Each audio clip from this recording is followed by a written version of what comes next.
Hello everyone, welcome to selection route. आज हम इस वीडियो में महत्वपूर्ण संसदीय अधिनियम देखेंगे जो आर ओ एग्ज़ाम के दृष्टिकोण से बहुत महत्वपूर्ण हैं।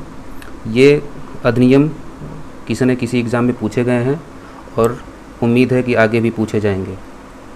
चलिए हम शुरू करते हैं। राष्ट्रीय खाद्य सुरक्षा एक्ट 2013 में आया था। खाद्य मिलावट निवारण एक्ट 1954 में आया था, जो प्रभावी हुआ 1 जून 1955 से। हिंदू विवाह अधिनियम 1955 में आया था। हिंदू उत्तराधिकार अधिनियम 1956 का है। सती निरोध एक्ट 1987 में आया था। भारतीय शस्त्र एक्ट 1878 में आया था। आगे देखेंगे।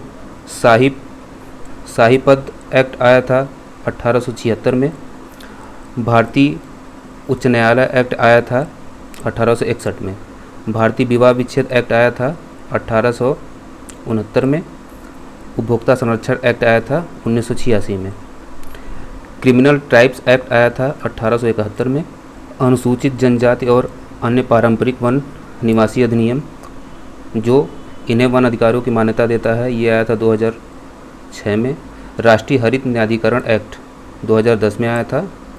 इसी के द्वारा एनजीटी की गठन अक्टूबर 2010 में किया गया था। कंपनी अधिनियम 2013 में आया था। भारतीय संविदा एक्ट 1872 में आया था। साझेदारी अधिनियम 1932 का है।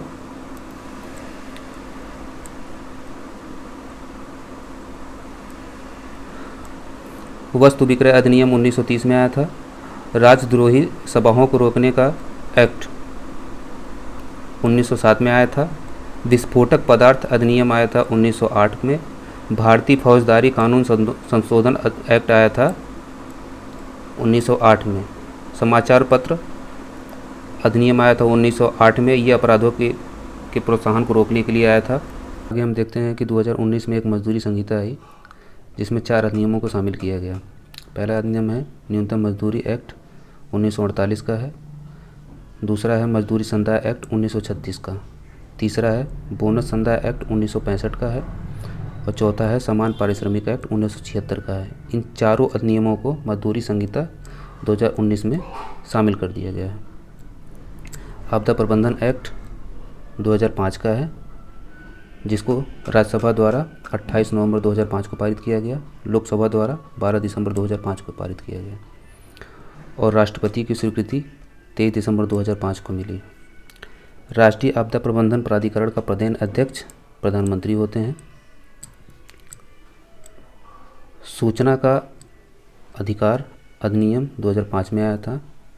इसको लोकसभा द्वारा 11 मई 2005 को पारित किया गया। राज्यसभा द्वारा 12 मई 2005 को पारित किया गया और राष्ट्रपति की स्वीकृति 15 जून 2005 को मिली थी। सूचना के अधिकार अधिनियम से एक क्वेश्चन पूछता है कि सूचना का अधिकार क्या है।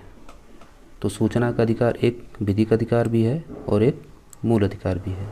मूल अधिकार इसलिए है कि इसको अनुच्छेद 19 के उपखंड 1 और ए में शामिल किया गया है।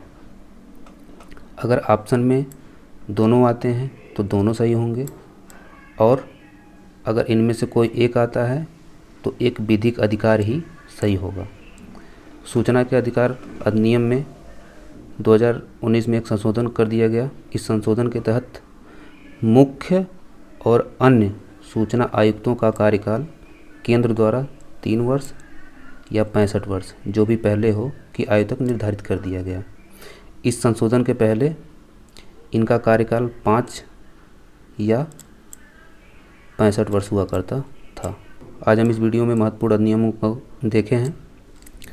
उम्मीद है ये वीडियो आप लोगों को बहुत पसंद आई होगी। अगर वीडियो पसंद आई है तो चैनल को share and subscribe and like करें। धन्यवाद।